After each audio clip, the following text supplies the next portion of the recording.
सर्वप्रथम तो जय श्री कृष्ण। आज हम लोग जानेंगे कि जो नारद मुनि हैं, यह जब वाल्मीकि ऋषि से मिलते हैं तो उन्हें श्री राम चरित्र का जो वर्णन है, श्री राम जी का जो चरित्र है, उसका वर्णन बड़े ही संक्षेप में उन्हें सुनाते हैं। और सुनाने का यही कारण था कि उनका राम जी से लगाव हो। तो क्या कहते हैं वो नारद मुनि वाल्मीकि मुनि से, चलिए हम लोग देखते हैं और सुनते हैं। बड़े ही ध्यान से, बड़े ही मनोयोग से आप सुने, क्योंकि देखिए कहा गया है, आप लोग इसके पहले जो वीडियो देखे होंगे उसमें बताया गया है कि श्री रामचरित्र या रामायण का श्रवण करने मात्र से आपके सारे मनोरथ पूर्ण होते हैं, आपके पाप कट जाते हैं। आपसे अगर गलती से कोई दुष्कर्म हो गया जाने अनजाने में, तो वो कट ही जाता है। तो सुनाने वाला और सुनने वाला दोनों को बड़ा ही लाभ है। तो बड़े ही मनोयोग से आप सुने। तपस्वी वाल्मीकि जी ने तपस्या और स्वाध्याय में लगे हुए विद्वानों में श्रेष्ठ मुनिवर नारद जी से पूछा, मुने, इस समय इस संसार में गुणवान, वीर्यवान, धर्मज्ञ, उपकार मानने वाला, सत्यवक्ता और दृढ़ प्रतिज्ञ कौन है? सदाचार से युक्त, समस्त प्राणियों का हित साधक, विद्वान, सामर्थ्यशाली और एकमात्र प्रिय दर्शन सुंदर पुरुष कौन है? मन पर अधिकार रखने वाला, क्रोध को जीतने वाला, कांतिमान और किसी की भी निंदा नहीं करने वाला कौन है? तथा संग्राम में कुपित होने पर किससे देवता भी डरते हैं? महर्षि, मैं यह सुनना चाहता हूँ। इसके लिए मुझे बड़ी उत्सुकता है और आप ऐसे पुरुष को जानने में समर्थ हैं। महर्षि वाल्मीकि के इस वचन को सुनकर तीनों लोकों का ज्ञान रखने वाले नारद जी ने उन्हें संबोधित करके कहा, अच्छा सुनिए। और फिर प्रसन्नतापूर्वक बोले, मुने, आपने जिन बहुत से दुर्लभ गुणों का वर्णन किया है, उनसे युक्त पुरुष को मैं विचार करके कहता हूँ, आप सुने। इक्ष्वाकु के वंश में उत्पन्न हुए एक ऐसे पुरुष हैं जो लोगों में राम नाम से विख्यात है। वे ही मन को वश में रखने वाले, महाबलवान, कांतिमान, धैर्यवान और जितेंद्रिय हैं। वे बुद्धिमान, नीतिज्ञ, वक्ता, शोभायमान तथा शत्रु संहारक हैं।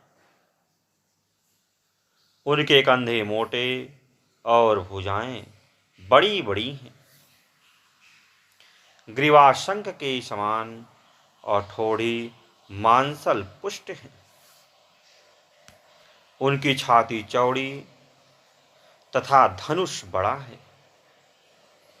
गले के नीचे की हड्डी अर्थात जो हंसली मांस से छिपी हुई है। वे शत्रुओं का दमन करने वाले,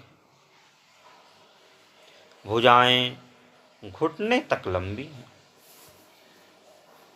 मस्तक सुंदर, ललाट भव्य और चाल मनोहर है। उनका शरीर अधिक ऊंचा या नाटा न होकर मध्यम और सुडौल है। देह का रंग चिकना है। वे बड़े प्रतापी हैं। उनका वक्षस्थल भरा हुआ है। आंखें बड़ी बड़ी हैं। वे शोभायमान और शुभ लक्षणों से संपन्न हैं। धर्म के ज्ञाता, सत प्रतिज्ञ तथा प्रजा के हित साधन में लगे रहने वाले हैं। वे यशस्वी, ज्ञानी, पवित्र, जितेंद्री और मन को एकाग्र रखने वाले हैं। प्रजापति के समान पालक, श्री संपन्न, वैरी विध्वंसक और जीवों अधर्म के रक्षक हैं। स्वधर्म और स्वजनों के पालक, वेद वेदांगों के तत्ववेत्ता तथा धनुर्वेद में प्रवीण हैं।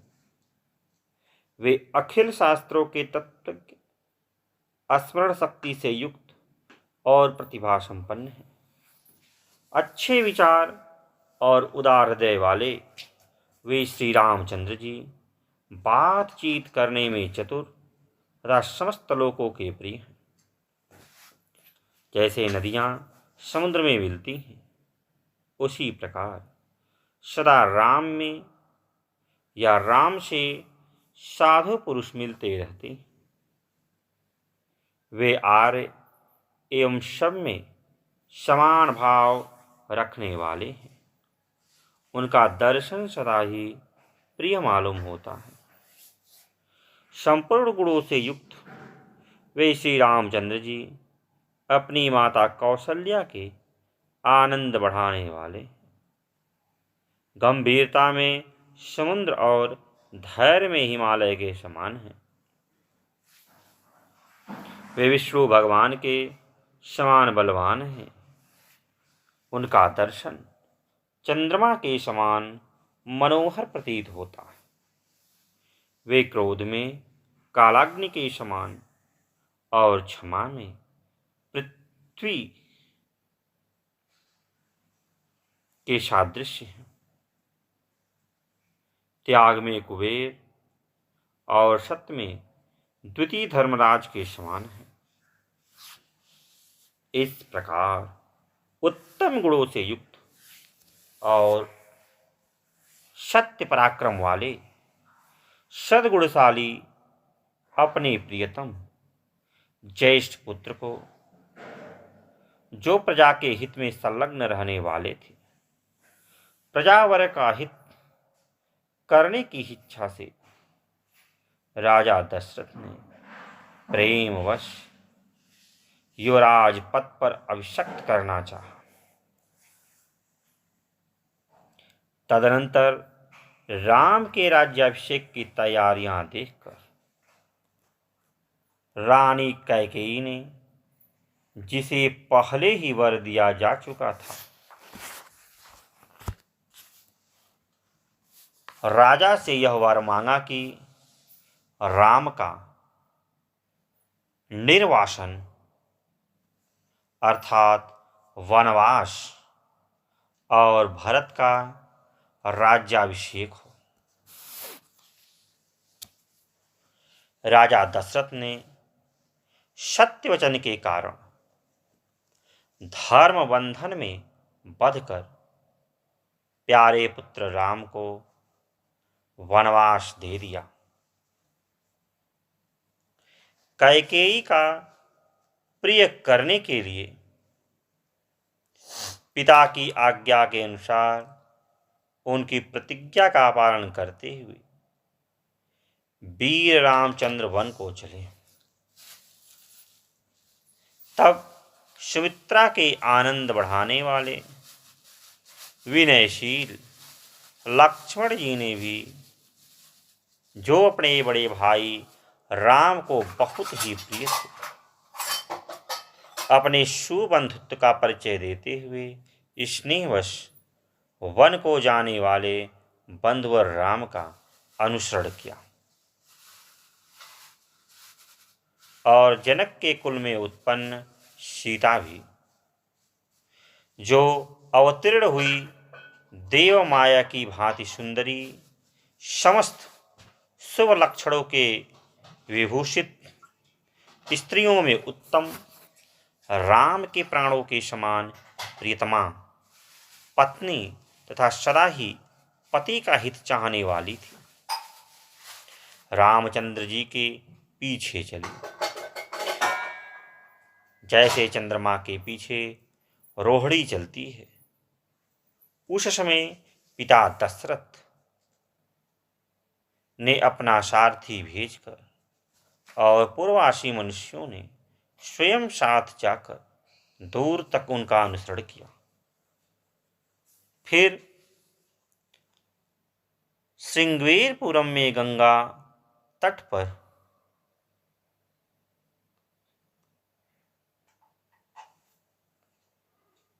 अपने प्रिय निषाद राज गृह के पास पहुंचकर धर्मात्मा श्री रामचंद्र जी ने सारथी को अयोध्या के लिए विदा कर दिया।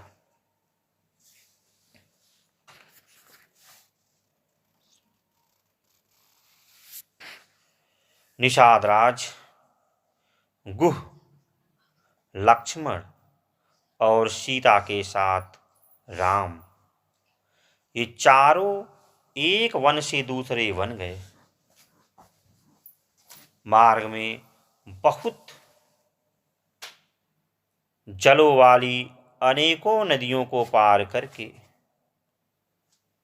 भरद्वाज के आश्रम पहुंचे और गुह को वहीं छोड़ भरद्वाज मुनि की आज्ञा से चित्रकूट पर्वत पर चले गए। वहां वे तीनों देवता और गंधर्वों के समान वन में नाना प्रकार की लीलाएं करते हुए एक रमणीय पर्णकुटी बनाकर उसमें सानंद रहने लगे। राम के चित्रकूट चले जाने पर पुत्र शोक से पीड़ित राजा दशरथ उस समय पुत्र के लिए उसका नाम लेकर विलाप करते हुए स्वर्गगामी हो गए। उनके स्वर्गमन के पश्चात वशिष्ठ आदि प्रमुख ब्राह्मणों द्वारा राज्य संचालन के लिए नियुक्त किए जाने पर भी महाबलशाली वीर भरत ने राज्य की कामना न करके पूज्य राम को प्रसन्न करने के लिए वन को ही प्रस्थान किया। वहां पहुंचकर सद्भावना युक्त भरत जी ने अपने बड़े भाई सत्य पराक्रमी महात्मा राम से याचना की और यो कहा, धर्मज्ञ आप ही राजा हो। परंतु महान यशस्वी परम उदार प्रसन्न मुख महाबली राम ने भी पिता के आदेश का पालन करते हुए राज्य की अभिलाषा न की और उन भरत अग्रज ने राम के लिए न्यास रूप में अपनी खड़ाहू भरत को देकर उन्हें बार बार आग्रह करके लौटा दिया। अपनी अपूर्ण इच्छा को लेकर ही भरत ने राम के चरणों का स्पर्श किया और राम के आगमन की प्रतीक्षा करते हुए वे नंदी ग्राम में राज्य करने लगे।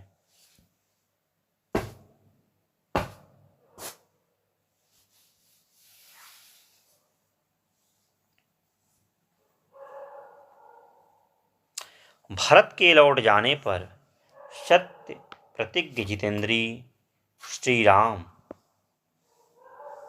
वहां पर पुनः नागरिक जनों का आना जाना देखकर उनसे बचने के लिए एकाग्र भाव से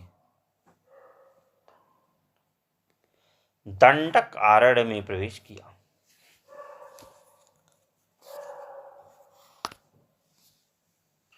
उस महान वन में पहुंचने पर कमल लोचन राम ने विराट नामक राक्षस को मारकर शरभंग, सुतीक्ष्णा, अगस्त मुनि तथा अगस्त के भ्राता का दर्शन किया। फिर अगस्त मुनि के कहने से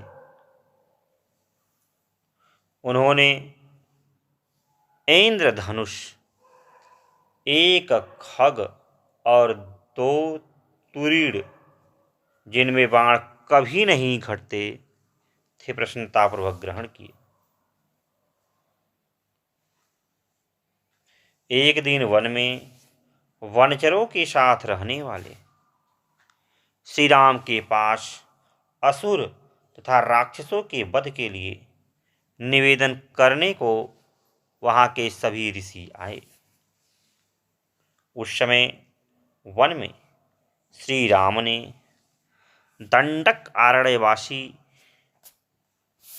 अग्नि के समान तेजस्वी उन ऋषियों को राक्षसों के मारने का वचन दिया और संग्राम में उनके वध की प्रतिज्ञा की।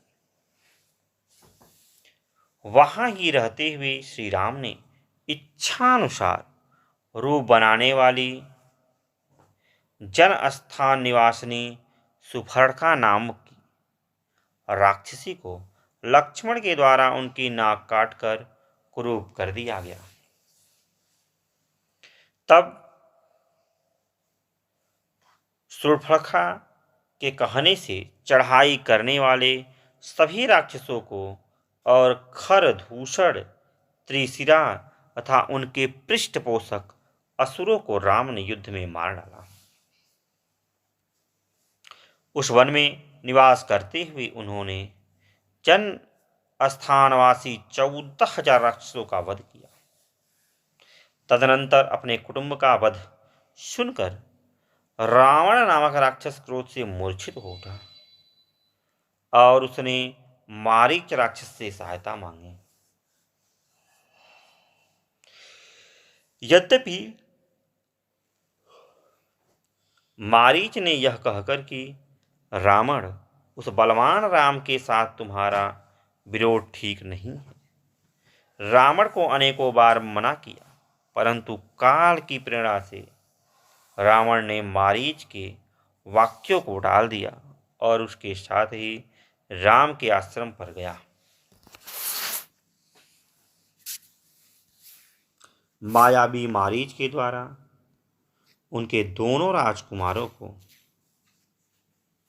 आश्रम से दूर हटा दिया और स्वयं राम की पत्नी सीता का अपहरण कर लिया।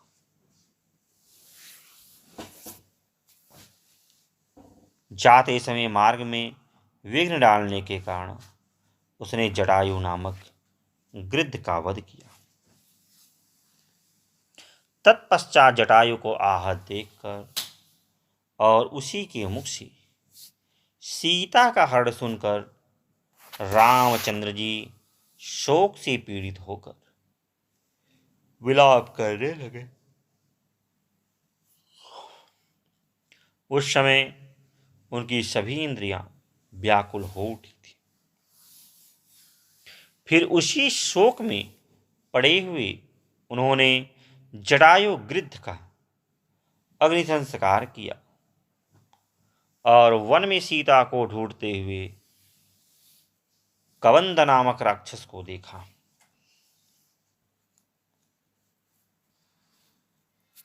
जो शरीर से विकृत तथा भयंकर दिखने वाला था।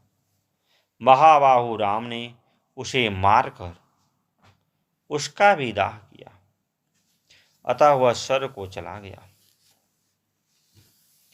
जाते समय उसने राम से धर्म आचरणी शबरी का पता बताया और कहा, रघुनंदन, आप धर्मपरायण सन्यासिनी शबरी के आश्रम जाइए। शत्रुहंता महान तेजस्वी दशरथ कुमार राम शबरी के यहाँ गए। उन्होंने इसका भली भांति पूजन किया। फिर वे परम्पासर के तट पर हनुमान नामक वानर से मिले और उन्हीं के कहने से सुग्रीव से भी मिल गए।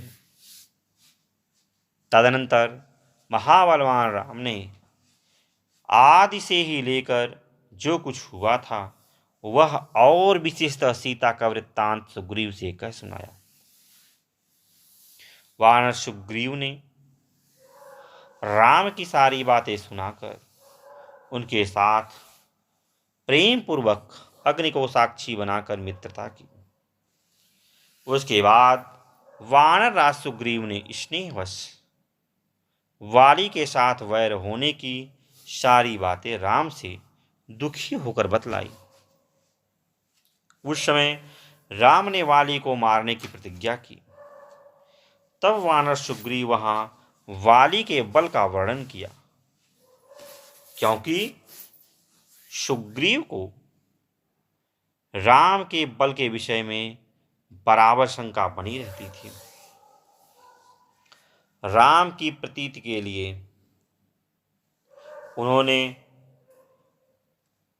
दुंदुभी दैत्य का महान पर्वत के समान विशाल शरीर दिखाया।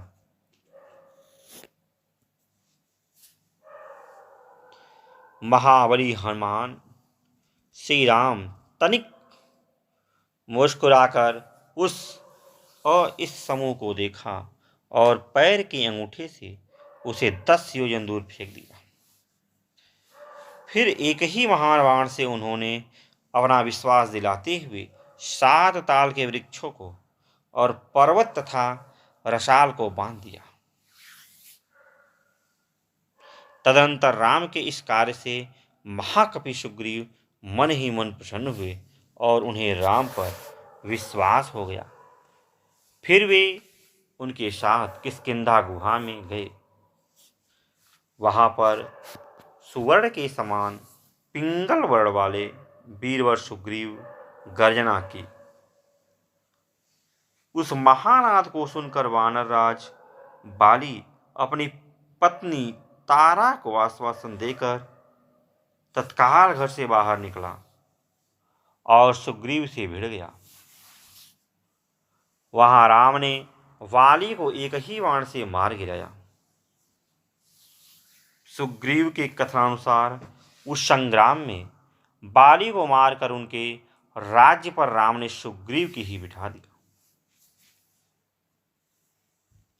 तब उन्हें वानरराज ने भी सभी वानरों को बुलाकर जानकी का पता लगाने के लिए उन्हें चारों दिशाओं में भेजा। तत्पश्चात संपाति नामक गृध्र के कहने से बलवान हनुमान जी 100 योजन विस्तार वाले क्षार समुद्र को कूद कर लांग गए।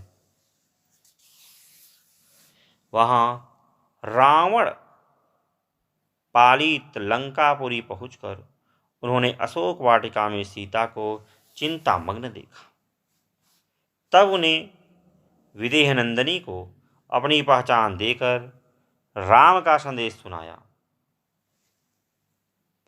और उन्हें सांत्वना देकर उन्होंने वाटिका का द्वार तोड़ डाला। फिर 5 सेनापतियों 7 मंत्री कुमारों की हत्या कर वीर अक्षय कुमार भी कचूमर निकाला। इसके बाद वे जानबूझकर पकड़े गए। ब्रह्मा जी के वरदान से अपने को ब्रह्मपात से छूटा हुआ जानकर भी अभी हनुमान जी अपने को बांधने वाले उस राक्षस का अपराध स्वेच्छानुसार सह लिया।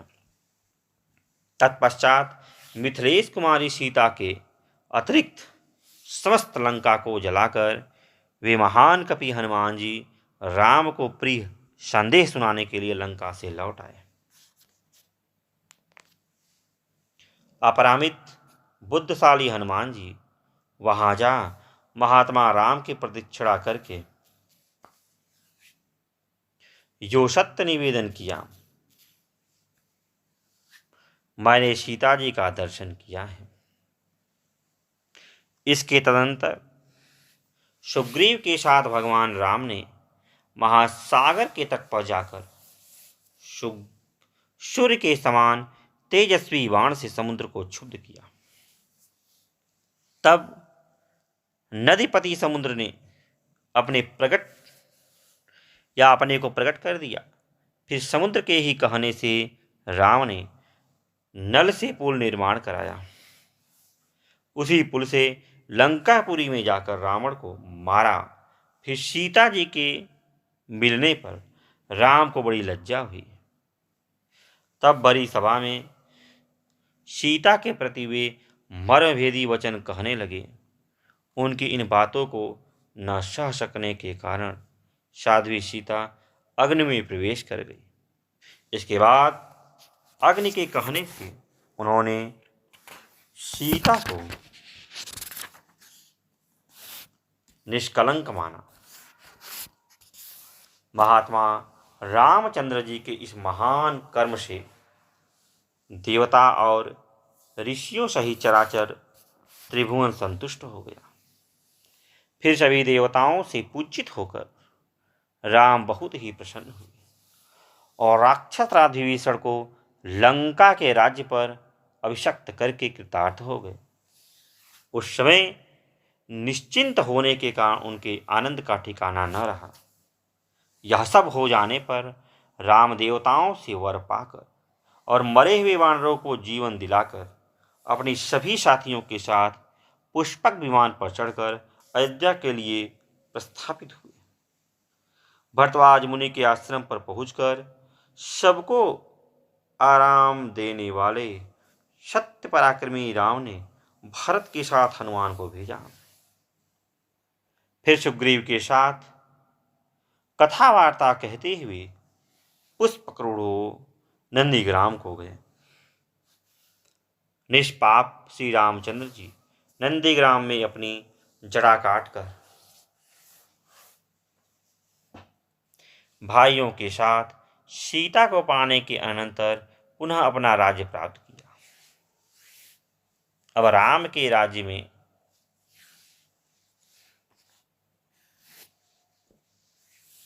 लोग प्रसन्न, सुखी, संतुष्ट, पुष्ट, धार्मिक तथा रोग वेदन से मुक्त रहेंगे।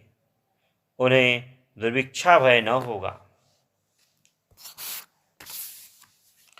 कोई कहीं भी अपने पुत्र की मृत्यु नहीं देखेंगे।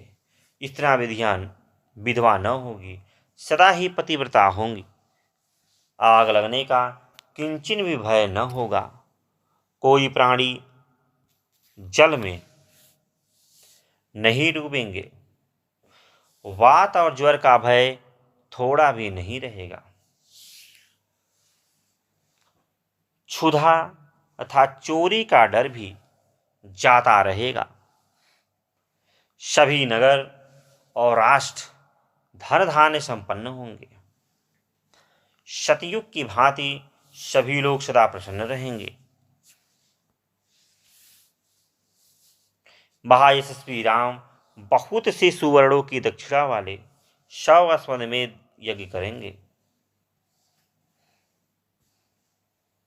उनमें विधि पूर्वक विद्वानों को 10,000 करोड़ मतलब 1 खरब गौ और ब्राह्मणों को अपरिमित धन देने तथा 100 गुने राजवंशों की स्थापना करेंगे। संसार में 4 वर्णों को वे अपने अपने धर्म में नियुक्त रखने वाले होंगे। फिर 11,000 वर्षों तक राज्य करने के अनंतर श्री रामचंद्र जी अपने परम धाम को पधारे। वेदों के समान पवित्र, पापनाशक और पुण्यमय इस रामचरित को जो पढ़ेगा वह सब पापों से मुक्त हो जाएगा। आयु बढ़ाने वाली इस रामायण कथा को पढ़ने वाला मनुष्य मृग के अंतर पुत्र पौत्र तथा अन्य परिजनों के साथ ही स्वर्ग में प्रतिष्ठित होगा। इसे ब्राह्मण पढ़े तो विद्वान हो, क्षत्रिय पढ़ता हो तो पृथ्वी का राज्य प्राप्त करता है, और वैश्य को व्यापार में लाभ हो, और शूद्र भी प्रतिष्ठा प्राप्त करे। देवर्षि नारद जी के उपयुक्त वचन सुनकर वाणी विशारद धर्मात्मा ऋषि वाल्मीकि जी ने अपने शिष्यों सहित उन महामुनि का पूजन किया।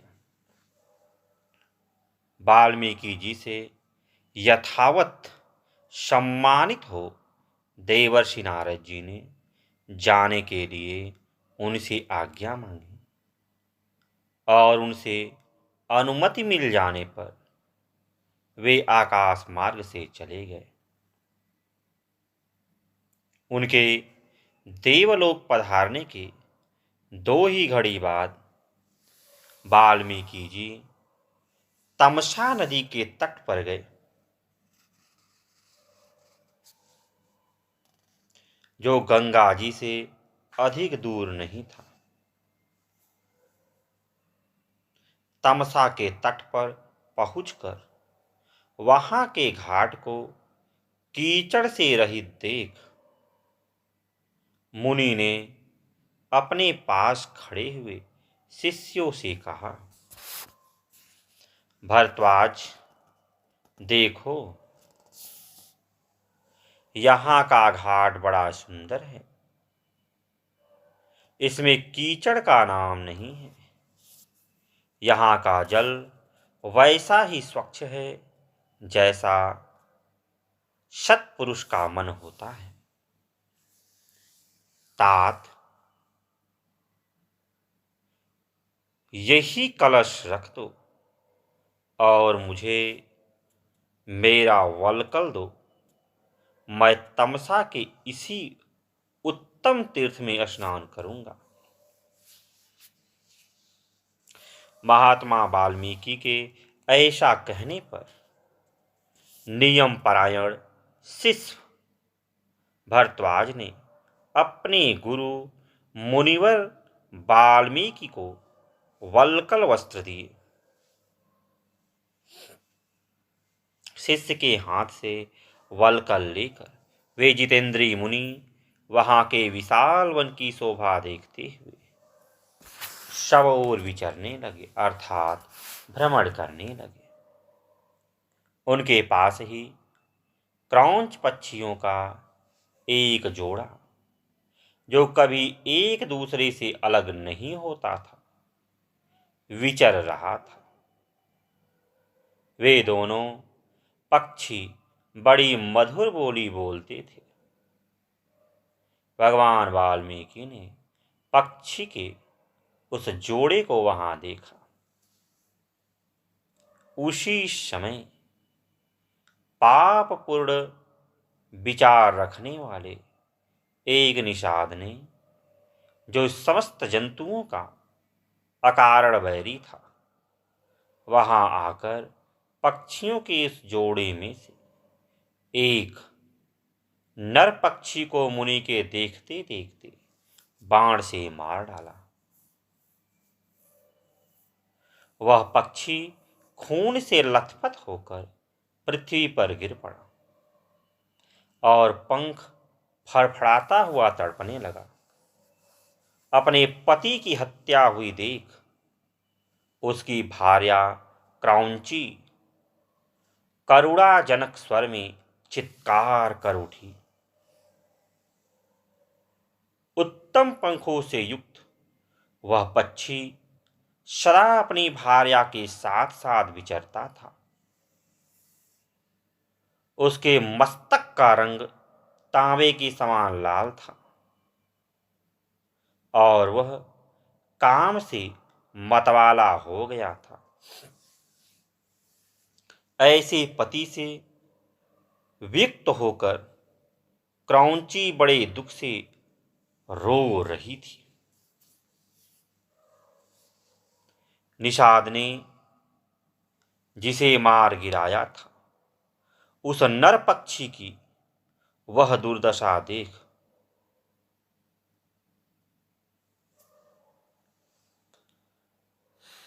उस धर्मात्मा ऋषि को बड़ी दया आई। स्वभावतः करुणा का अनुभव करने वाले ऋषियों ने यह अधर्म हुआ है ऐसा निश्चय करके रोती हुई क्रौंची की ओर देखते हुए निषाद से इस प्रकार कहा, निषाद,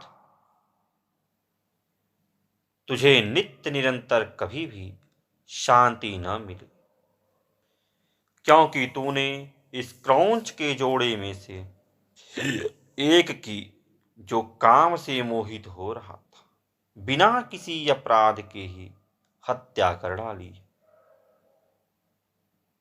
ऐसा कहकर जब उन्होंने इस पर विचार किया, तब उनके मन में यह चिंता हुई कि अहो, इस पक्षी के शोक से पीड़ित होकर मैंने यह क्या कह डाला। यही सोचते हुए महाज्ञानी और परम बुद्धिमान मुनिवर वाल्मीकि एक निश्चय पर पहुंच गए और अपने शिष्य से इस प्रकार बोले, तात, शोक से पीड़ित हुए मेरे मुख से जो वाक्य निकल पड़ा है, यह 4 चरणों में आबद्ध है। इसके पृथक चरण में बराबर बराबर यानी 8-8 अक्षर है तथा इसे वीणा के लय पर गाया भी जा सकता है।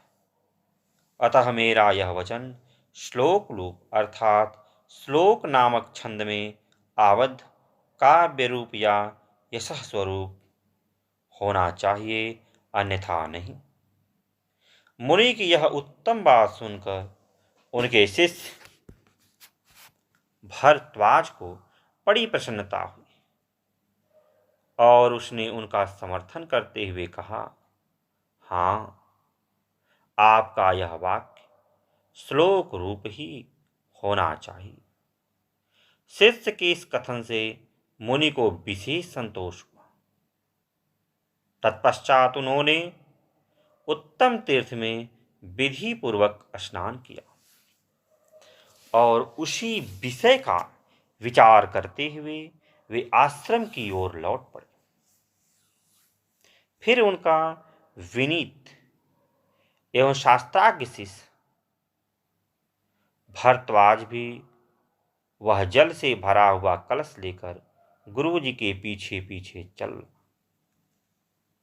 शिष्य के साथ आश्रम में पहुंचकर धर्मज्ञ ऋषि वाल्मीकि जी आसन पर बैठे और दूसरी दूसरी बातें करने लगे, परंतु उनका ध्यान उस श्लोक की ओर ही लगा था। इतने में ही अखिल विश्व की सृष्टि करने वाले सर्वसमर्थ महातेजस्वी चतुर्मुख ब्रह्मा जी मुनिवर वाल्मीकि से मिलने के लिए स्वयं उनके आश्रम आए। उन्हें देखते ही महर्षि वाल्मीकि सहसा उठकर खड़े हो गए। वे मन और इंद्रियों को वश में रखकर अत्यंत विस्मित हो हाथ जोड़े चुपचाप कुछ काल तक खड़े ही रह गए, कुछ बोल न सके।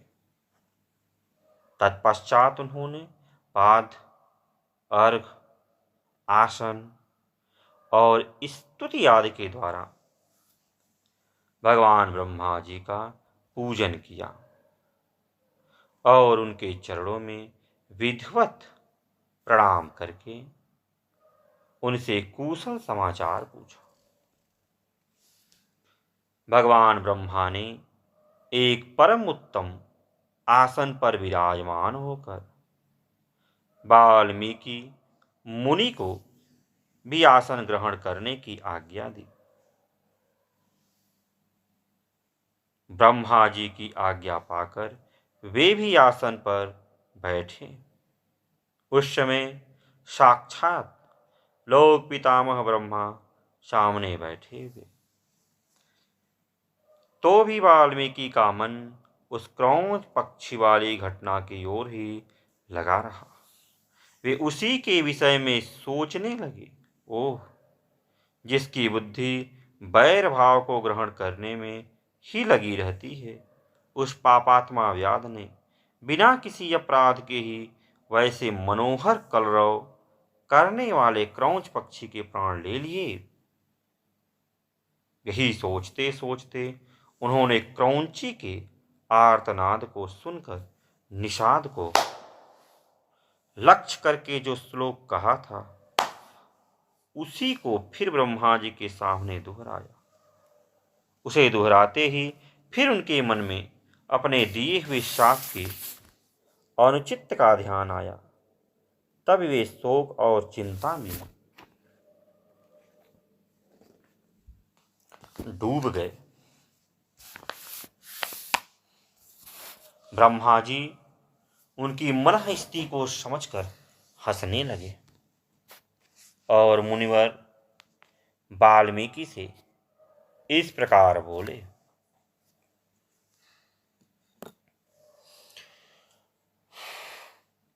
ब्राह्मण, तुम्हारे मुंह से निकला हुआ यह छंदोबद्ध वाक्य श्लोक रूप ही है। इस विषय में तुम्हें कोई अन्यथा विचार नहीं करना चाहिए। मेरे संकल्प अथवा प्रेरणा से ही तुम्हारे मुंह से ऐसी वाणी निकली है। मुनिश्रेष्ठ, तुम श्री राम की संपूर्ण चरित्र का वर्णन करो। परम बुद्धिमान भगवान श्री राम संसार में सबसे बड़े धर्मात्मा और धीर पुरुष हैं। तुमने नारद जी के मुंह से जैसा सुना है, उसी के अनुसार उनके चरित्र का चित्रण करो।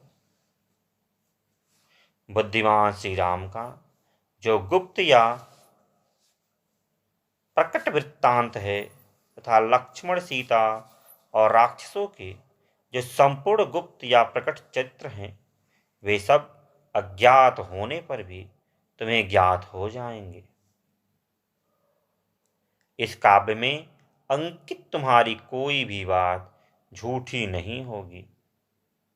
इसलिए तुम श्री रामचंद्र की परम पवित्र एवं मनोरम कथा को श्लोकबद्ध करके लिखो। इस पृथ्वी पर जब तक नदियों और पर्वतों की सत्ता रहेगी, तब तक संसार में रामायण कथा का प्रचार होता रहेगा।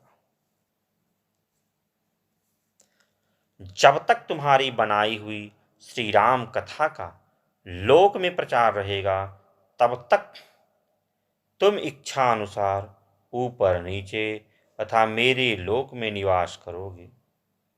ऐसा कहकर भगवान ब्रह्मा जी वहीं अंतर्धान हो गए। उनके वहीं अंतर्धान होने से शिष्यों सहित भगवान वाल्मीकि की मुनि को बड़ा विस्मय हुआ। तदनंतर उनके सभी शिष्य अत्यंत प्रसन्न होकर बार बार इस श्लोक का गान करने लगे तथा परम विस्मित हो परस्पर इस प्रकार कहने लगे।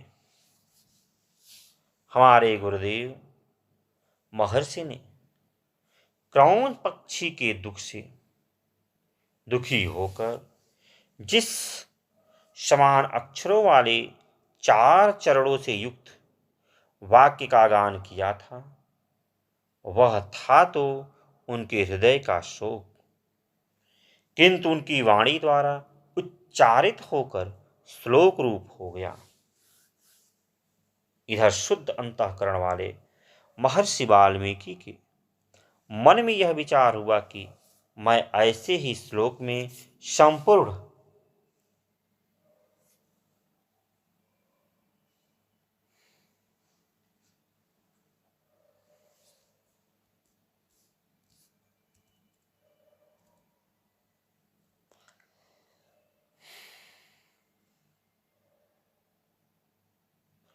रामायण काव्य की रचना करूं।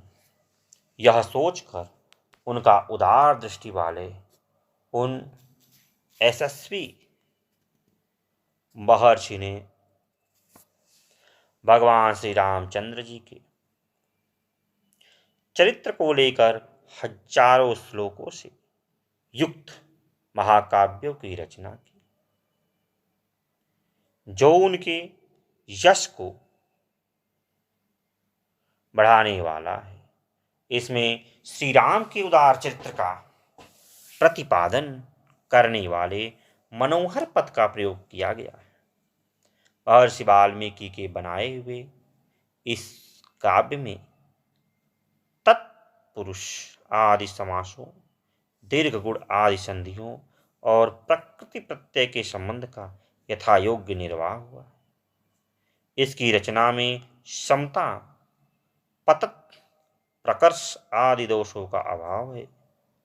पदों में माधुर्य और अर्थवेद प्रसाद गुणों की अधिकता है। भावुकजनों, इस प्रकार शास्त्रीय पद्धति के अनुकूल बने हुए इस रघुवर चरित्र और रावण वध के प्रसंग को ध्यान देकर सुनो।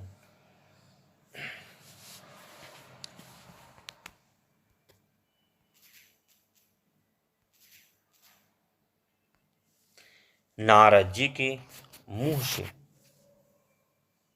धर्म, अर्थ एवं काम रूपी फल से युक्त हितकर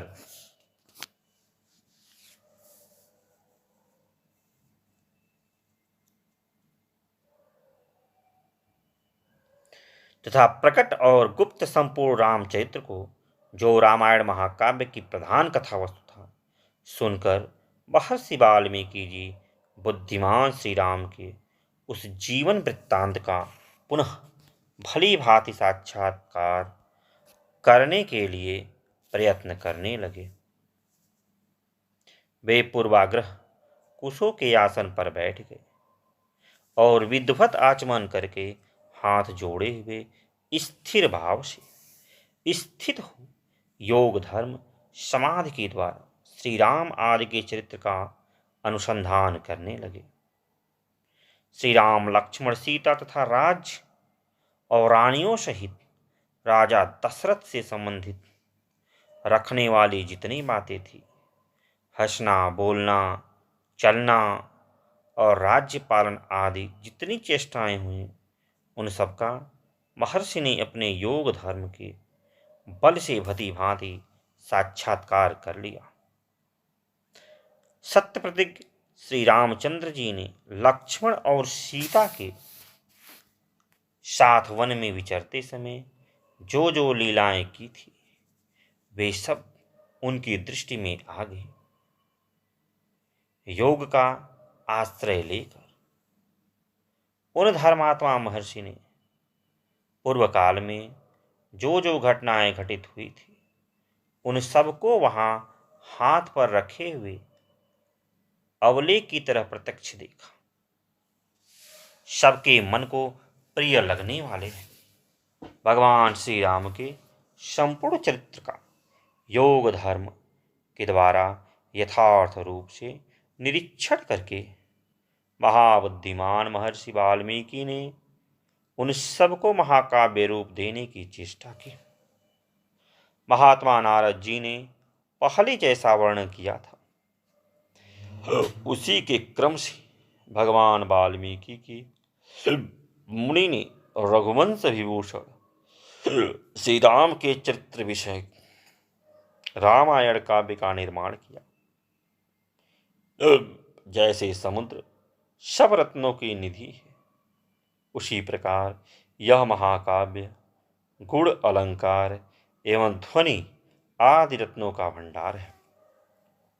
इतना ही नहीं, यह संपूर्ण श्रुतियों के सारभूत अर्थ का प्रतिपादक होने के कारण सबके कानों को प्रिय लगने वाला तथा सभी के चित्त को आकृष्ट करने वाला यह धर्म अर्थ काम मोक्ष रूपी गुणों से युक्त तथा इनका विस्तार पूर्वक प्रतिपादन एवं दान करने वाला है। श्री राम के जन्म, उनके महान पराक्रम, उनकी सर्वानुकूलता, लोकप्रियता, क्षमा, सौम्य भाव तथा सत्यशीलता इस महाकाव्य में महर्षि ने वर्णन किया। विश्वामित्र जी के साथ श्री राम लक्ष्मण के जाने पर जो उनके द्वारा नाना प्रकार की विचित्र लीलाएं तथा अद्भुत बातें घटित हुई, उन सब का इसमें महर्षि ने वर्णन किया। श्री राम द्वारा मिथिला में धनुष के तोड़े जाने तथा जनक नंदिनी सीता और उर्मिला आदि के विवाह का भी इसमें चित्र किया गया है। श्री राम परशुराम संवाद, दशरथ नंदन श्री राम के गुण, उनके अभिषेक, कैकेयी की दुष्टता, श्री राम के राज्याभिषेक में विघ्न, उनके वनवास, राजा दशरथ के शोक विलाप और परलोक गमन, प्रजाओं के विषाद, साथ जाने वाली प्रजाओं को मार्ग में छोड़ने, निषाद राज गुह के साथ बात करने तथा शुद्ध सुमंतों को अयोध्या लौटाने आदि का भी इसमें उल्लेख किया। श्री राम आदि का गंगा के पार जाना, भरद्वाज मुनि का दर्शन करना, भरद्वाज मुनि की आज्ञा लेकर चित्रकूट जाना और वहाँ की नैसर्गिक शोभा का अवलोकन करना,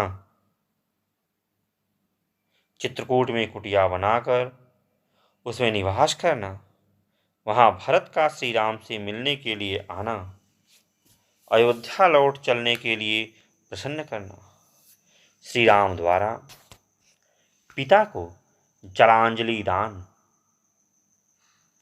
भरत द्वारा अयोध्या के राज सिंहासन पर श्री रामचंद्र जी की श्रेष्ठ पादुकाओं का अभिषेक एवं स्थापन, नंदीग्राम में भरत का निवास, श्री राम का दंडक आरण्य में गमन, उनके द्वारा विराध का वध,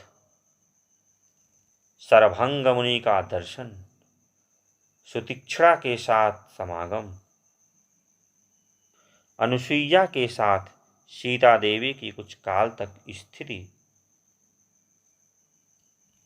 उनके द्वारा सीता को अंगराग समर्पण, श्री राम आदि के द्वारा अगस्त्य का दर्शन, उनके दिए हुए वैष्णव धनुष का ग्रहण, सुफड़खा संवाद, श्री राम की आज्ञा से लक्ष्मण द्वारा उसका विरूपकरण, उसकी नाक और काट छेदना, श्री राम द्वारा खरदूषण और त्रिशिरा का वध, सुफुड़का के उत्तेजित करने से रावण का श्री राम से बदला लेने के लिए उठना, श्री राम द्वारा मारीच का वध, रावण द्वारा वदेही नंदिनी सीता का हरण, सीता के लिए रघुनाथ जी का विलाप, रावण द्वारा गृद्धराज जटायुवध, श्री राम और लक्ष्मण की कबंध से भेंट, उनके द्वारा पंपास रोवर का अवलोकन, श्री राम का शबरी से मिलना और उसके दिए हुए फल मूल को ग्रहण करना, श्री राम का सीता के लिए प्रलाप, पंपा सरोवर के निकट हनुमान जी से भेंट, श्री राम और लक्ष्मण का हनुमान जी के साथ ऋष्यमुख पर्वत पर जाना,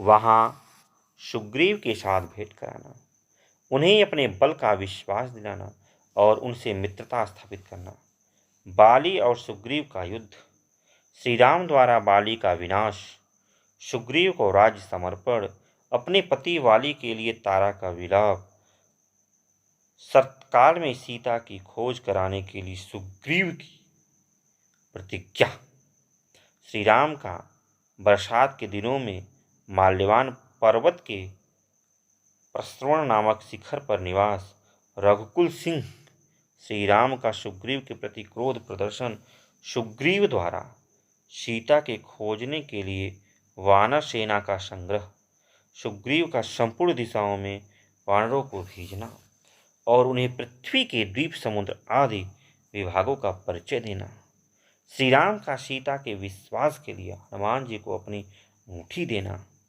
वानरों को वृक्ष के बिल स्वयं प्रभा गुफा का दर्शन, उनका प्रयोपेशन, प्राण त्याग के लिए अनशन, संपाति से उनकी भेंट और बातचीत, समुद्र लंघन के लिए हनुमान जी का महेंद्र पर्वत पर चढ़ना, समुद्र को लांघना, समुद्र के कहने से ऊपर उठे हुए मैनाक का दर्शन करना, इनको राक्षसी का डांटना, हनुमान जी द्वारा छायाग्रहणी सिंही का दर्शन एवं निधन, लंका के आधारभूत पर्वत चित्रकूट का दर्शन, रात्रि के समय लंका में प्रवेश, अकेले होने के कारण अपने कर्तव्य का विचार करना, रावण के मद्यपान स्थान में जाना और उसके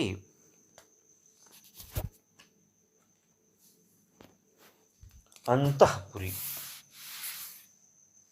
स्त्रियों को देखना, हनुमान जी का रावण को देखना, पुष्पक विमान निरीक्षण करना, अशोक वाटिका में जाना और सीता जी के दर्शन करना, पहचानने के लिए सीता जी की अंगूठी को देना और उनसे बातचीत करना, राक्षसियों द्वारा सीता को डांट फटकारना, त्रिजटा के श्री राम के लिए शुभ सूचना, स्वप्न का दर्शन, सीता का हनुमान जी को चूड़ामणि प्रदान करना, हनुमान जी का अशोक वाटिका के वृक्षों को तोड़ना, राक्षसियों को भगाना, रावण के सेवकों का हनुमान जी के द्वारा संहार, वायुनंदन हनुमान का बंदी होकर रावण की सभा में जाना, उसके द्वारा गर्दन गर्जन और लंका दाह, फिर लौटती बार समुद्र को लांघना, वानरों का मधुवन में आकर मधुपान करना, हनुमान जी का श्री रामचंद्र को आश्वासन देना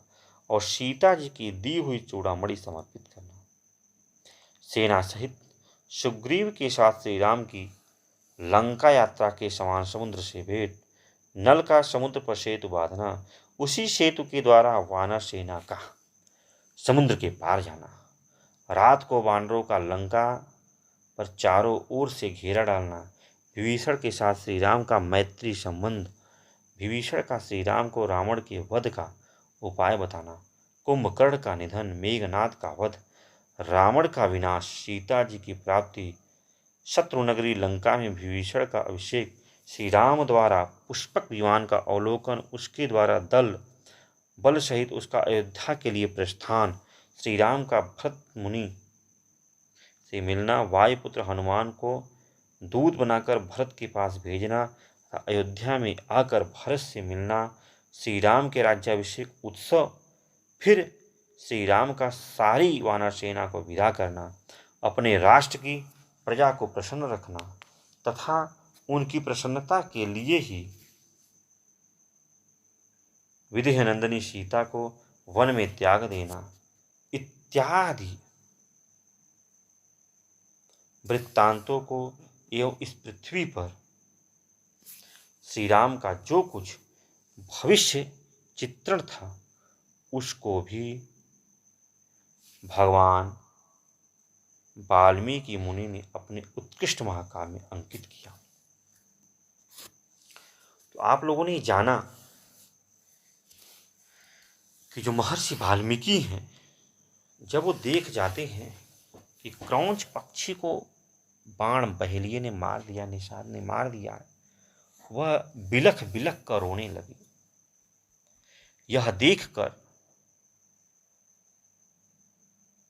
क्योंकि नर क्रौंच पक्षी मारा गया था, मादा बची थी, उसकी विलाप को सुनकर जो महर्षि वाल्मीकि का जो हृदय था, मन, वह द्रवित हो उठा, वह चिंतित हो उठे और वह दुख उन्हें महसूस हुआ। दुख के कारण वह निषाद राज बहेलियों को श्राप दे डालते हैं। तो इस तरह की बातें हैं। भगवान बाद में ब्रह्मा जी कहने पर उन्हें ध्यान होता है किस तरह का मुझे श्री राम का दर्शन करना चाहिए, यह सब देखा गया इसमें। ठीक है, आज के लिए इतना है। फिर किसी दिन अन्य वीडियो मिलते हैं। तब तक के लिए जय श्री कृष्ण, जय श्री कृष्ण।